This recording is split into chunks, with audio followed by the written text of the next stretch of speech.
Hello again, Gary Zacharias with the Apologist Bookshelf.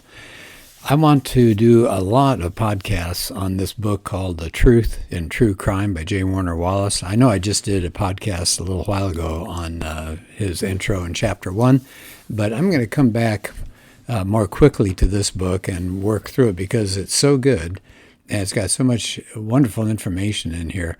So as you remember, when I mentioned it before, his organization is to use a police case, and then he ties it into a problem of life that people encounter and explains how the Christian worldview actually offers the best way for human flourishing. So we did Chapter 1 last time. Chapter 2 is called Fake IDs and a Stolen Identity, subtitled How to Write Better Bios. And he has two quotes to start it, and I like them both. One is Eric Erickson, who said, "In the social jungle of human existence, there's no feeling of being alive without a sense of identity." And then Shakespeare said this, "We know what we are, but not what we may be." So I'm not going to do his police stories. They're wonderful, but we'll skip over that and move on here because I want to get to the part where he talks about a virtue of life, something that we need to be doing, and why Christianity offers the best way to pursue that. And he talks about this time period. He said, we have an obsession these days with identity. He said every social media profile begins with some kind of handle, a name that we want to be known by. He said some people use real names and others use identifiers. He said those reveal what our values are and our interests, our desires, including how we want to be known by others. Now we craft bios, who we are, who we think we are at least, and how we want the world to view us. Now he said, even before social media came, when you were introduced to a stranger, what would they ask you? They'd ask your name, and they'd say, what do you do for a living? And said, but before the internet, we didn't really have a chance to identify ourselves publicly. And so he said, we used to be living in what he calls the information age, but he said he thinks it's really now the identity age. He said most of the information we seek or we talk about is related to somebody's identity if it's not our own. So he says we're living in what he calls an inside-out identity. The next section of his chapter here, he talks about what's subtitled Inside-Out Identity. And he talks about a philosopher, Charles Taylor, who says that we're living in a culture in which people see themselves, he calls it atomistically. In other words, we're just little tiny chunks, and we're not bound to our fellow citizens and common projects and allegiances anymore. And boy, I see that a lot. I think that's true. So he said, with social media, he said what we're getting is an amplification of our sense of autonomy. In other words, it's all about us and only about us, and the power that it has, social media, to shift our priorities. Wallace has a section of his book called Inside Out Identity. And he said these days, thanks to social media and all, we're getting an amplification of our sense of autonomy. We are seeing ourselves, he says, kind of like individual atoms. We bump up against other people, but we're really not connecting to our fellow citizens. We don't have common projects or allegiances. So it's autonomy. Autonomy. We're on our own. He said we shape our identities from the inside out. That's where he gets that title, Inside Out Identity. We shape our identities starting with the desires of our heart. And then he says, think about these statements. Be yourself. Just be you. Live your truth. Follow your heart. He said those are the contemporary mantras we hear all the time of inside out identity. And how do we do that? We form our identity around some kind of personal characteristics or personal experiences. So some of the characteristics might be how we look physically, our abilities or our disabilities, the gender, our sexual attraction. As far as the personal experiences, it might be our relationships, our interests, our hobbies, our failures, our disappointments, or whatever. So he said, this is a problem though, right? An inside-out approach is unreliable. Why? Because it doesn't navigate very well the ever-changing desires that our hearts have and the unpredictable nature of life. Life changes so much. He said the problem here is that these inside-out identities lack any kind of objective moral foundation. So if my own personal attributes or my abilities and experiences determine my purpose in life, how can I be sure that that is a good identity or noble or virtuous? How could I be certain that I've lived a good life? Is a life well experienced the same as a life well lived? Can a serial killer live a good life if he celebrates his evil attributes and enjoys his murderous experiences? No. An inside-out approach, Wallace says, fails to guarantee an objectively virtuous life because it's subjective by nature, by definition. It's just inside of us, isn't it? It's not out in the world anywhere. So he said, instead of looking inward or outward, people should be looking upward, he says. And now here comes what he's talking about as far as the Bible goes. He says the Bible recognized our innate human desire to be known, and it did so way before modern sociologists came up with their study of how we got identity. In fact, you look at some of the Bible names, he mentions that Bible names were often given to people in recognition of their relationship to God. He said names would reflect value and character, revealing some kind of God-given role or purpose for the name bearer. And by the way, we don't do that anymore, do we?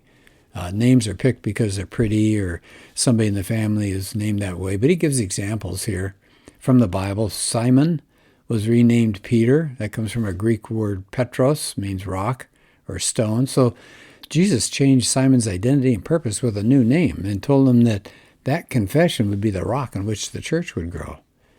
He said the men and women in the Bible, if you look at them, they got their identities not from inside out identity, but from top side down, based on their connection and the relationship they had with their Creator.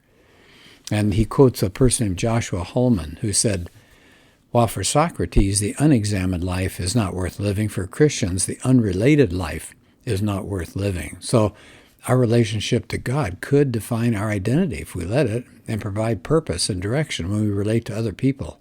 Boy, is that true. That's so good. Instead of living like a little atom all unto ourselves, we live for God, and then he allows us and lets us reach out and relate to others. So back to Wallace here.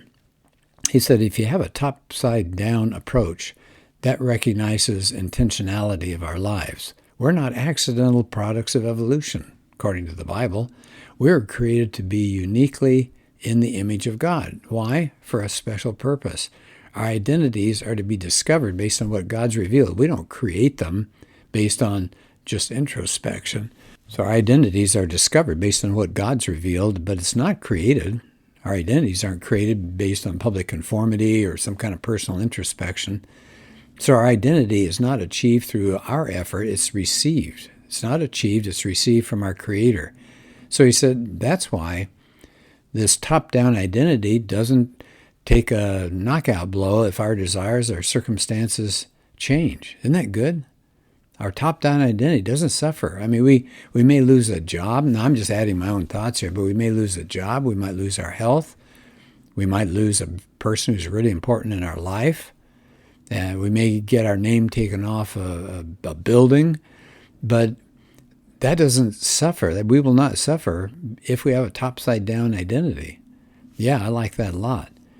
It said a topside-down identity would protected us from us. Christ followers are supposed to be humble. We're supposed to have humility. We're supposed to consider others better and to serve others selflessly. We're not supposed to expect anything in return. And he said when people adopt that identity, when they adopt that purpose, they're less likely to be self-focused or self-loathing. That happens too. And now Wallace tells his story here. He said, in many times during his life, he didn't really want to submit his identity to God. He says, I wanted control. Well, don't we all? Isn't that the way it goes? We want to grab the steering wheel and run our own life, run the car in our own under our own direction. He said he wanted to define his own version of unique.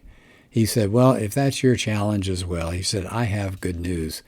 God doesn't ask us to stop being us, to be known as his. God is the source of our unique attributes. He gave us gifts. He gave us a distinctive personal history so we could find our place in his story. So when we identify ourselves in Jesus, we become part of a global community. There's not Jew or Greek. There's not slave or free, male or female. We're all one in Christ Jesus. And yet, in that oneness, God recognizes our unique gifts, abilities, and attributes. Oh man, that is so good. So he said, a topside-down identity allows me to be me.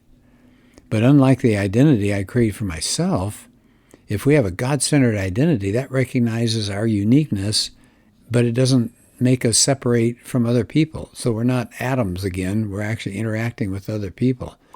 So we have been uniquely created by God to join people of all nations and all races.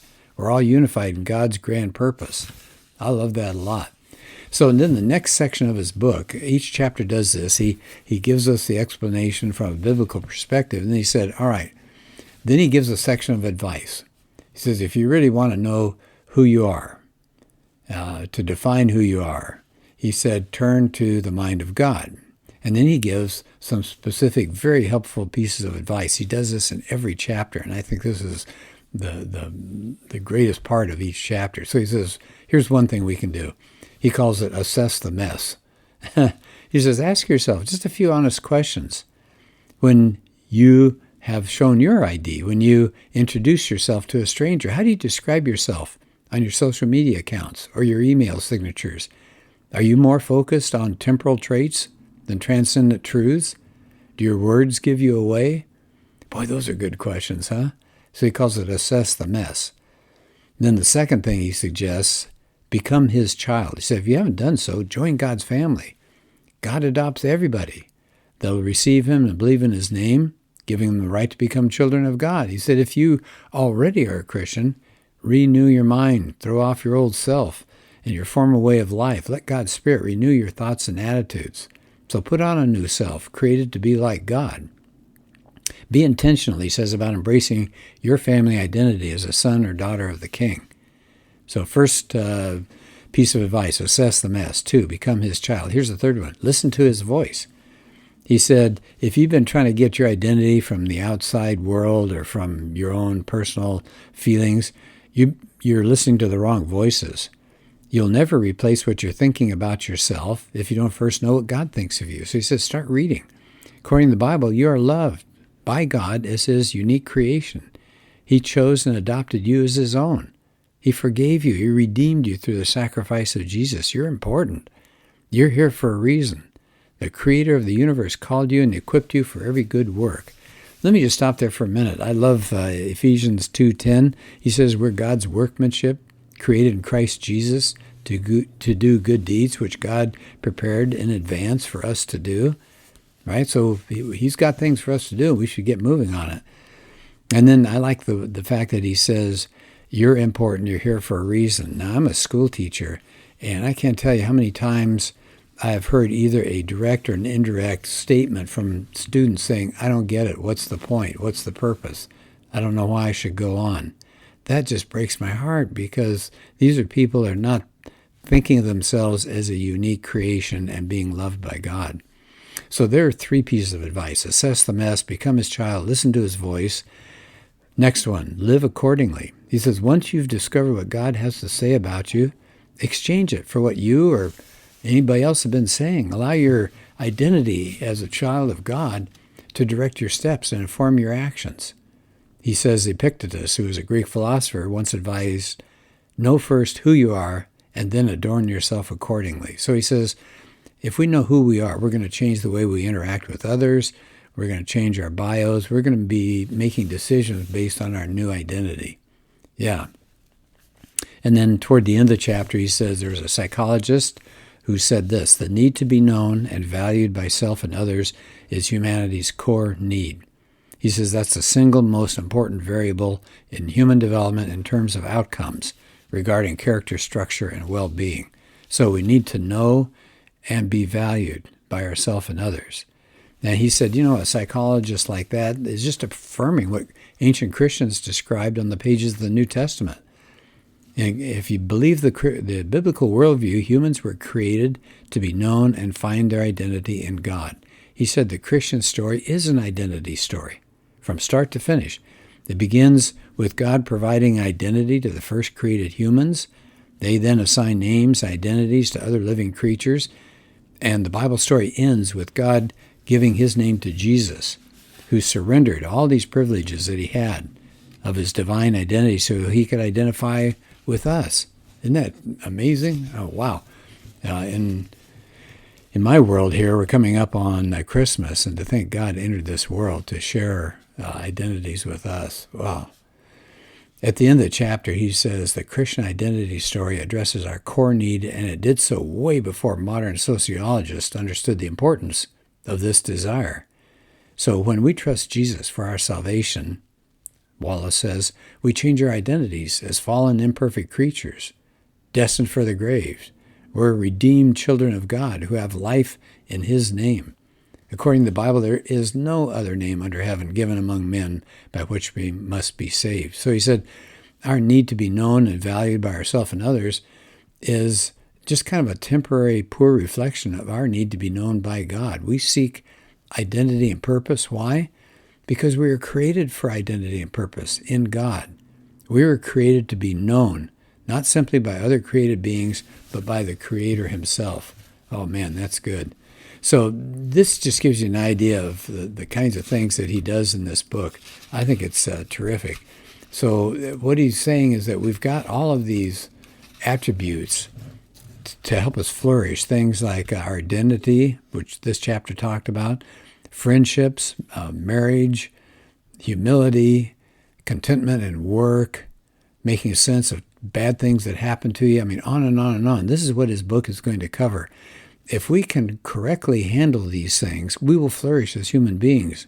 And Wallace is going to point out that this kind of human flourishing comes about best if we adopt the Christian worldview. So I really appreciate him for writing this.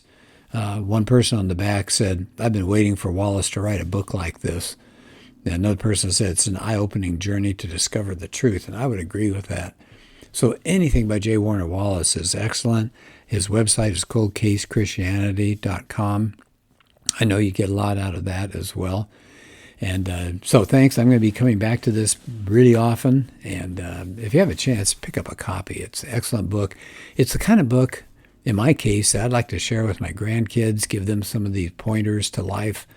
It's good for families.